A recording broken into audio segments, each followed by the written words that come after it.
இப்ப நீங்க இருமல்னு சொன்னா, டாக்டர போய் பார்க்கணும்னு நீங்க சொல்றீங்க. நான் 15 வருஷமா ஸ்மோக் பண்ணிட்டு இருக்கேன். எனக்கு ஓயாம இருமல் இருந்துகிட்டு தான் இருக்கு. கேட்டா சிஓபிடின்னு சொல்றாரு. அப்போ எத்தன நாள் தான் நான் போய் டாக்டர் கூட உட்காந்துருக்குன்றது ஒரு கேள்வி இருக்கு இல்லையா?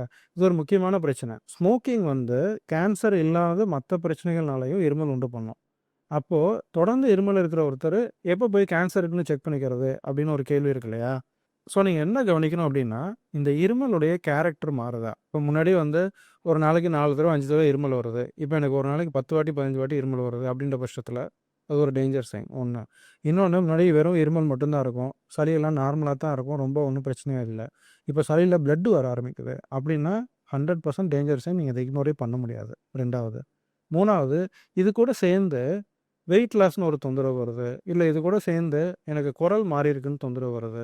இல்ல ஏதாவது நெஞ்சு பகுதியிலயோ, முதுகுலயோ ஏதாவது வலி ஏதாவது வருது. இந்த மாரி தொந்தரவு இருக்குன்னா, இது முன்னாடி உங்களுக்கு இல்ல. வெறும் இருமல் மட்டும் தான் இருந்துச்சு. இப்ப இது சேர்ந்திருக்கு இல்லையா? அப்படி இருக்கும்போது நீங்க இக்னோர் பண்ணாம உடனடியா போய் பார்க்கணும். இத நீங்க தெளிவா புரிஞ்சுக்கோங்க.